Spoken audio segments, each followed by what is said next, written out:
Hey guys, welcome back to the channel. So I have a couple of questions I want to ask today. First question, if you always run into issues with people wherever you go, are you always the victim? You know how they say it can't be everybody else? Can it? Can it really be everybody else? Can you always be the victim? And my second question is, if you have children that you don't have a relationship with and it was originally your fault for being absent, what would be the best way to reconcile that relationship? Or rather, who should carry the heavier weight in helping to mend that relationship? These are the things that I want to discuss today. But before I do, I would like for you to go ahead and subscribe to my YouTube channel if I tickle your fancy. Because the sad truth is I can't grow unless you subscribe, and I would like to grow. Thank you very much. So I appreciate your support in advance. Hit that subscribe button.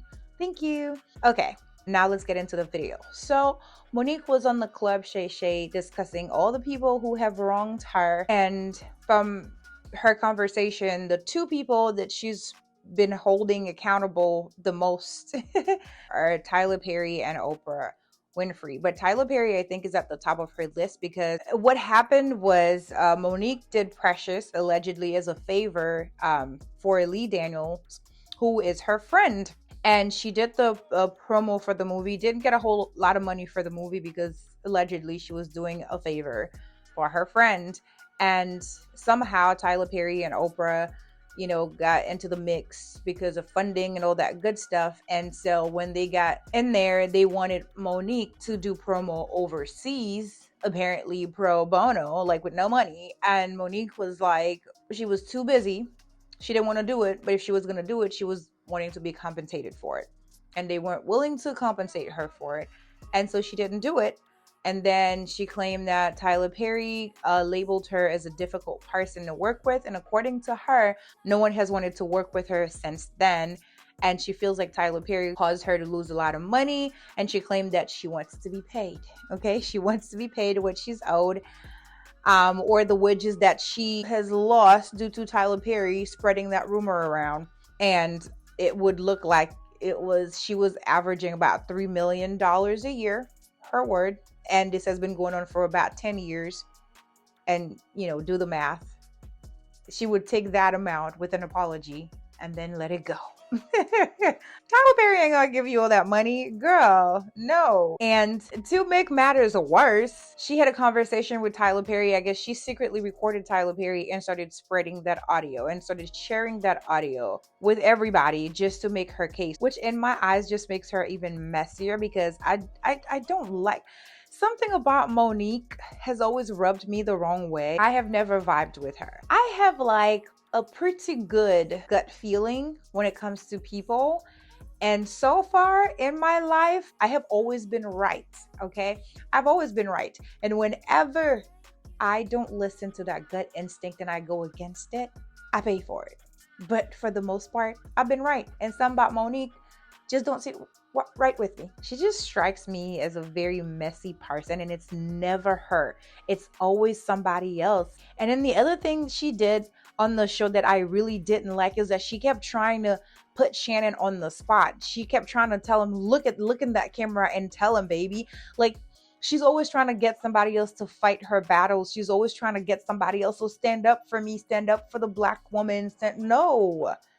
No, I don't like that about her. Like, you trying to, you come on this man's show. This is this man's show. This is the way he makes his little bread and butter to take care of his business. You have your thing going on. You're trying to throw everybody else in the mix. Every Black man got to be in your mix trying to defend you against what? It's not the same as Taraji. It's not the same as Taraji fighting for wages, fighting for her not having to negotiate every single deal as if she was just starting out. That's different. I can't stand people like that. It can't be everybody else. Everywhere you go, everybody in the industry, everybody else has wronged you. You have a hard time looking in the mirror, because I strongly believe that Monique is a willing participant in her demise. And if you thought it was just with Hollywood people, you were wrong. Apparently, Monique has an oldest son that she does not have a relationship with. and she didn't really go into great detail as to what happened between them, except that she wasn't a very good mother. She said she had him when she was very, very young, so I guess she neglected him, to pursue her career. I'm not sure to what extent the neglect happened, but she basically chose her career over taking care of and being there for her son, and they ended up not having a relationship. And now in his adult age or whatever, they're trying to mend the relationship. But according to Monique, she's basically waiting for the universe to help fix the situation because she has done all she could. Now her son, his name is Shalon, he counterclaimed what Monique was saying in a video. Take a listen. Hi, I am Shalon. I am a stand-up comedian, Monique's oldest son. I guess I felt the need to make this video to just provide some context into this false narrative about her praying to the universe in order to reconcile our relationship or whatever the hell it is. I wrote it all down so that way I don't go all over the place and get emotional or anything like that. So I'm gonna talk like I'm reading a script, but it's just gonna help me kind of stay together. But to address the Club Shay interview that she did, where she states that she prays to the universe in regards to reconciling our relationship, as I stated, is odd. My mother and I both know that that is a very false narrative, and I would like to free her of having to continue telling that lie. Faith without work is dead, and neither one of us cares to put forth any effort to reconcile with the other. We are separate, as she put it, because she doesn't care to be my mother any more than I care to be her son. Neither one of us has had the desire to reach out to the other in a very long time, and I don't think that either of us anticipates that feeling ever returning. Speaking with my mother directly, in my experience, will either lead to some odd newfound moment of clarity in regards to how she was as my mother, or she retreats back to daddy to move forward with a conversation. And I'm tired of hearing my mother's truths. Newsflash, I'm not sure if people know, but standing in your truth doesn't make you noble. I'm not sure if people are aware of that. But responding this way, I feel as though it allows me to say my piece uninterrupted. To those wondering, well, why say something now? Call it a form of therapy for me, I suppose. But when her daddy had intentionally stated that they have 3 sons, but his wife is on the internet talking about the 4th son in a video that has millions of views, that rubbed me the wrong way. But anyway, to inform a child that you are not interested in being a mother at a time when that kid is the only kid that has the potential to lead a child to believe that you are not interested in them specifically. But to take it a step further, you also admit, my mother had also admitted to me that she didn't do the best job that she could do,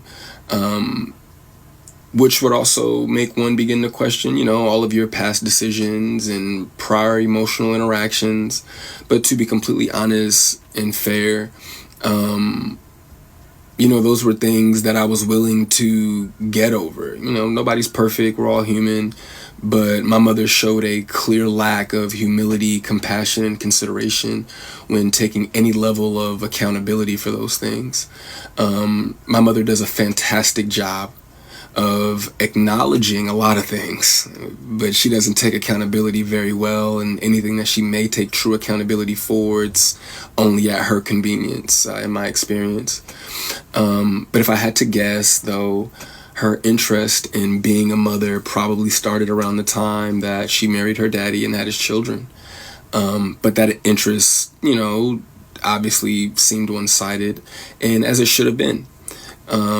By that time, I'm in my late teens, so to some degree, the the neglect becomes easier to hide or validate, I guess you could say. There are now 2 baby boys in the house, that require attention. But still during that time, however, I still watched her enjoy the love and admiration of total strangers more than my own. To this very day, my mother has never expressed to me when, if ever, she became interested in me as her son.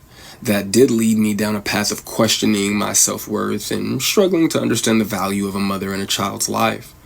In the interview, she also states that she gave me an apology, but an apology to a son from a mother that consciously showed no interest in him holds no weight. There are still women to this day that my mother will give credit to for being more of a mother to me than she ever could. Her assistant, my cousin, being one of them. Every time, though, that my mother would state that she was right here whenever I was ready, that ideology still blows my mind today, that a person could openly admit to being an uninterested, not put my best foot forward type of parent and be so self-centered that they still express to the kid, you have to come to me when you're ready. You got to come to me for us to make this right. Okay.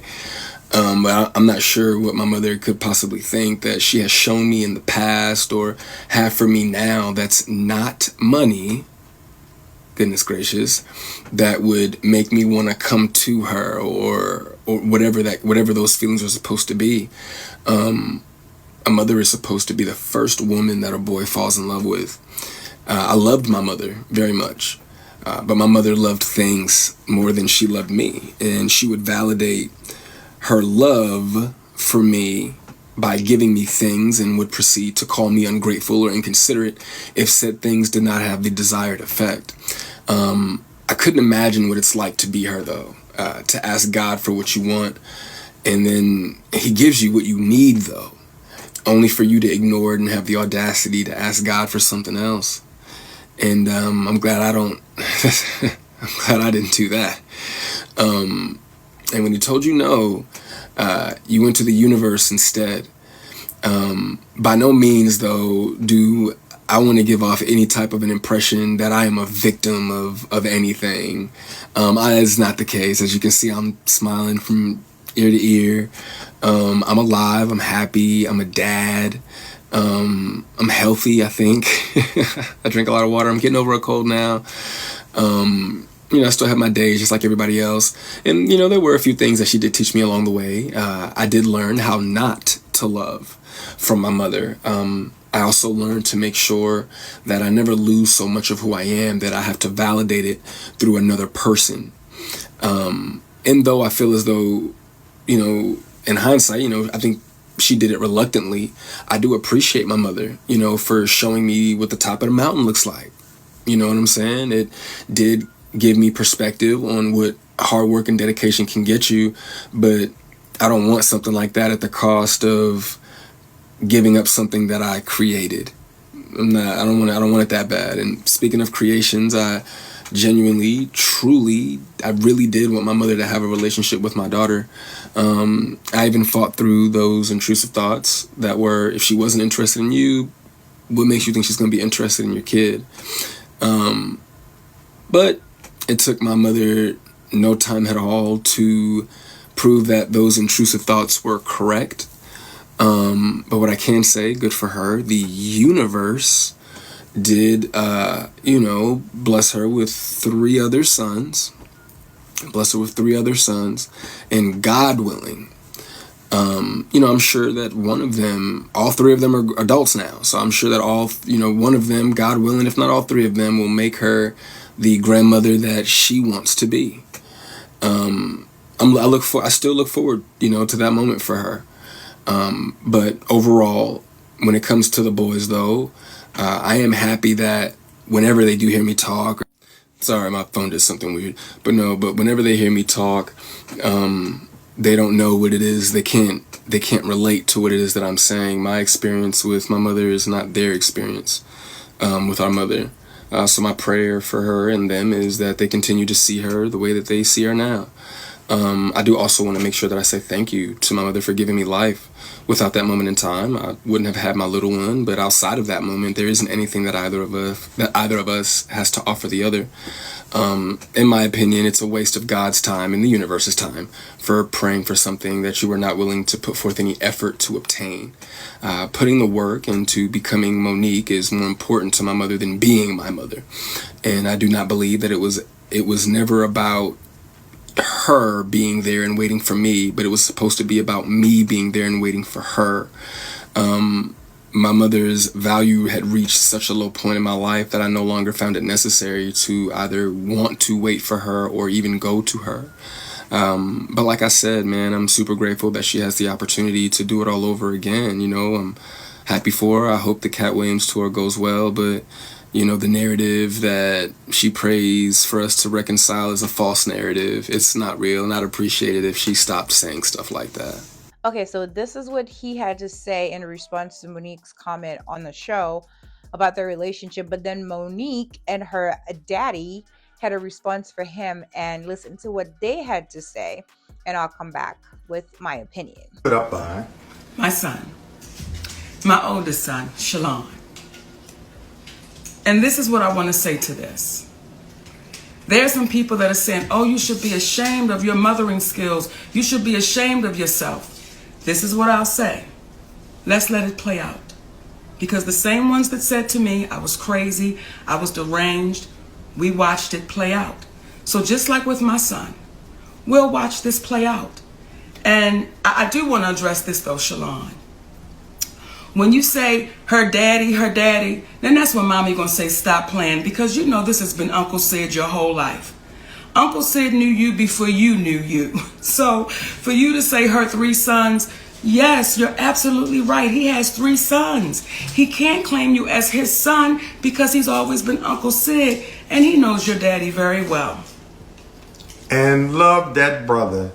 And the irony of all of this is not what is said, but what's left off. Yes. See, you're leaving off the fact that the last time we laid eyes on you, your mother got you everything you needed for the newborn baby about 3 years ago. You're forgetting about how I, from Georgia, am talking you through getting your car after we gave you the half the down payment for it.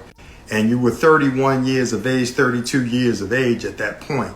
And I'm negotiating the deal with the dealer for you as you sit there. And you have the vehicle you're driving right now because of your mother.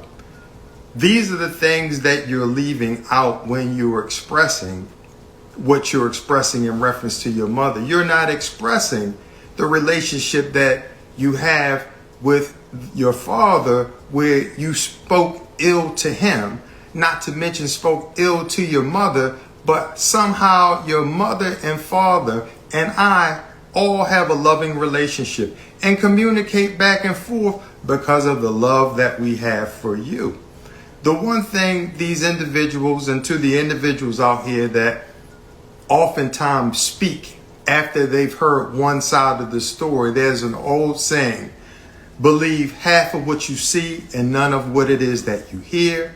Please don't take our word for it, but this was actually really cringe to watch this man talk like that. I was just so annoyed, and I was rolling my eyes, and I was just like, as older adults and people from, I guess, this generation, they're not prone to taking their kids' feelings into consideration. I saw this saying that said, trauma is not your fault, but healing is your responsibility. And I am saying he's a grown man, and it's time for him to figure himself out, regardless of what your mom did. I know it's easier said than done, but I hope and wish for him that he can move on from this situation and let these folks be. But to go back to what I was saying, they're not good at taking their children's feelings into consideration, because when you give birth to a child, it's not the child's responsibility to be there for you. It's your responsibility. You have a duty to this child to be there for them. And if you fail at your job,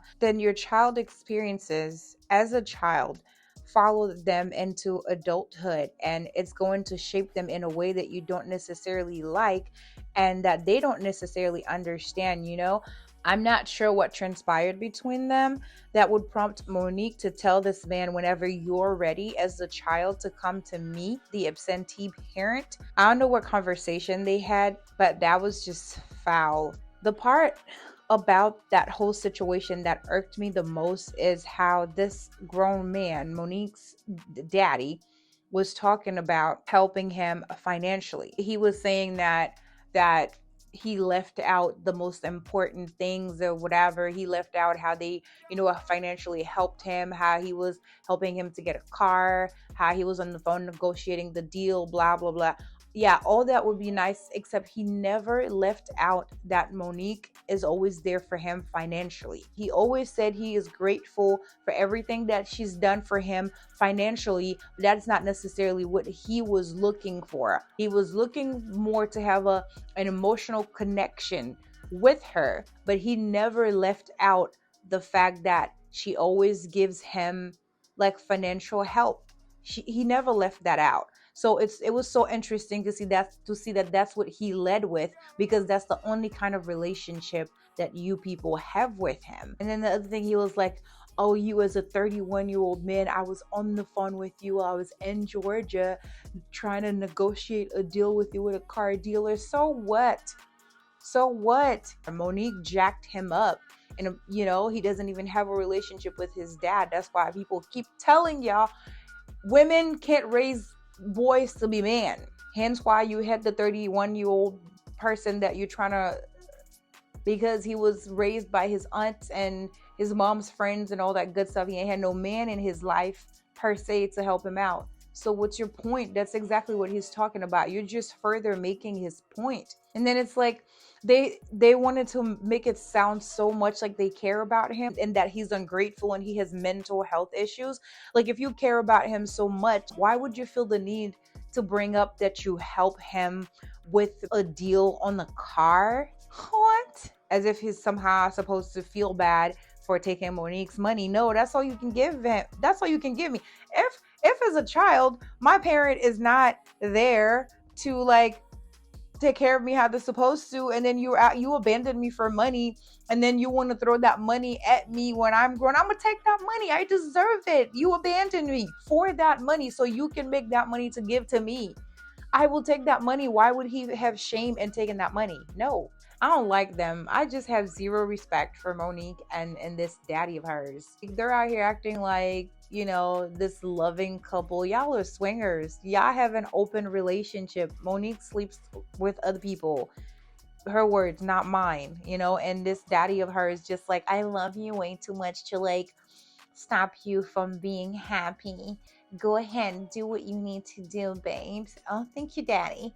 No, I feel like the way they went about this was so wrong, especially when the boy was not saying anything about not being supported financially, but wanted to feel loved, wanted to have an emotional connection to his mother, or even to this weird daddy guy, because apparently at some point in time he asked you to call you dad and you told him no. Do you know what that can do to a kid? Because you already have a father and I have a great relationship with your father, and he obviously don't have a good relationship with his dad, and he wanted a father figure. He was looking for a father figure in you and you rejected him. Talking about he's your Uncle Sid. You were Uncle Sid when you were Uncle Sid, when he didn't know that you was doing stuff with and to his mama. But now that he knows you all up and through his mama, he wants to know if he can call you daddy. You rejected him. That was just cold. And I feel like Monique lets this men do all the talking so that she doesn't have to take accountability and responsibility for anything. She's always trying to like have someone else stand up for her, fight her battles while she plays the victim or whatever. So I think that's why this man is always like talking for her. And if you want to do a reply video, you speak. Why is this man speaking on your behalf for something that concerns you and your son? No, I don't like him. I don't like him. The swingers, he's an opportunist. That's the word, right?